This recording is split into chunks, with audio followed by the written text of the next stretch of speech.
Michael Turner was the kind of man people admired. At 38 years old, he had everything most people spend their entire lives chasing. A luxury apartment in downtown Chicago, a six-figure corporate job, a black German car parked beneath his high-rise building, expensive watches, business-class flights, a perfectly curated social media life. From the outside, he looked successful. But inside, Michael was exhausted. Every morning started the same way. 5:30 a.m. Alarm clock. Black coffee. Emails before sunrise. Conference calls during breakfast. Traffic. Deadlines. Meetings that felt endless. Late-night laptop sessions. And somewhere in the middle of all that noise, Michael slowly disappeared. He couldn't remember the last time he felt calm. The last time he sat in silence without reaching for his phone. The last time he truly laughed. At night, he would lie awake, staring at the ceiling of his expensive apartment, while the city lights flickered outside his window. And every single night, the same thought quietly haunted him. What's the point of all this? But like most people, he ignored the question. Because in America, being exhausted almost feels like proof that you matter. The more stressed you are, the more important you must be. At least that's what Michael believed. Until one rainy Tuesday night changed everything. That evening, the city was drowning in rain. Cars crawled through traffic while red brake lights reflected across the wet streets like rivers of fire. Michael gripped the steering wheel tightly as notifications exploded across his phone screen beside him. Emails, Slack messages, missed calls, calendar reminders. His chest suddenly tightened. At first, he ignored it. Then his breathing became shallow. His vision blurred slightly. His hands trembled against the wheel. For the first time in years, Michael felt afraid. Real fear. He pulled over beside a small roadside diner he had probably driven past hundreds of times. Without noticing, the old neon sign outside flickered in the rain. Rosie's Diner. Michael stepped out into the cold storm and walked inside. The warmth hit him immediately. Soft country music played quietly in the background. The diner smelled like coffee and old wood. Only 3 people were inside. A tired waitress cleaning cups, a truck driver sitting alone in a booth, and an old man near the window, slowly stirring his coffee. Michael sat down and ordered black coffee. His hand still shook slightly. The old man looked over at him for a moment. Then he smiled gently. "You look like someone carrying the weight of the world." Michael forced a weak laugh. "Just work." The old man nodded slowly.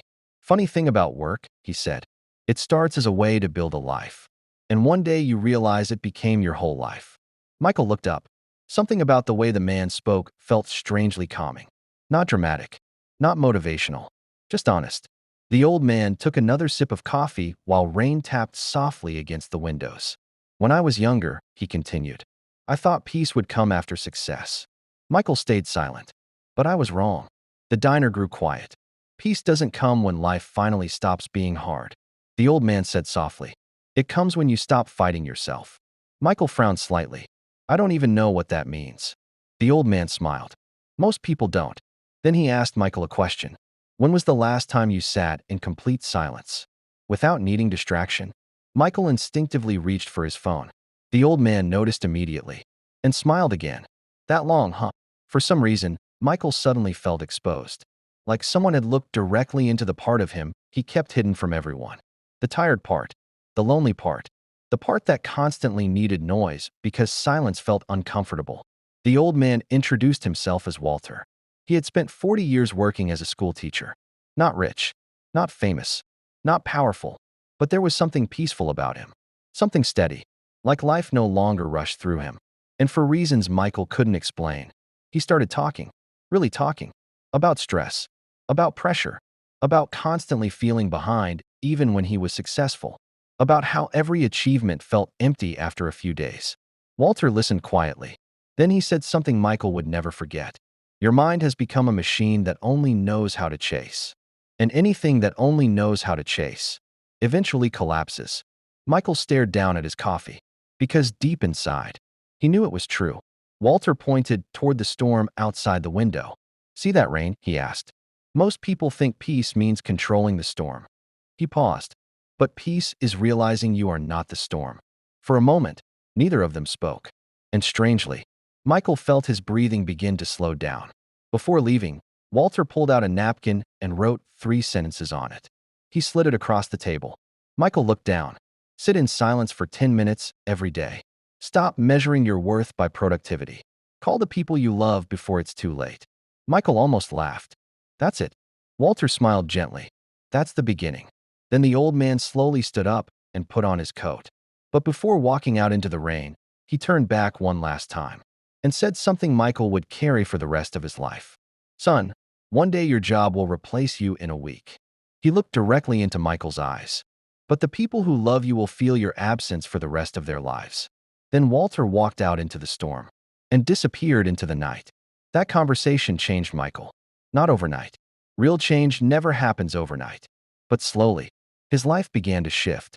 The next morning, for the first time in years, Michael didn't check his phone immediately after waking up. Instead, he sat quietly beside his window. At first, the silence felt unbearable.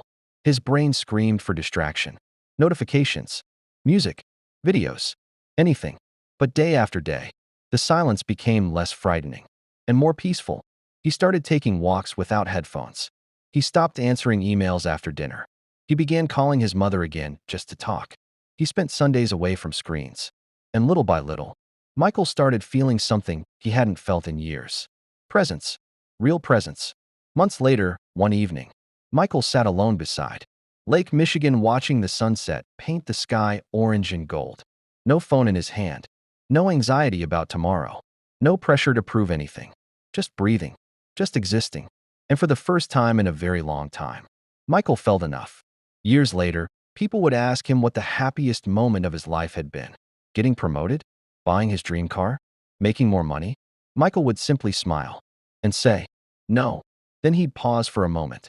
The happiest moment of my life was the night a stranger in a diner taught me how to be still. Because the truth is, most people are not destroyed by failure. They are destroyed by constant pressure, constant comparison, constant noise. Everyone is running, but almost nobody stops to ask where they're actually going. And maybe real success isn't about building a perfect life.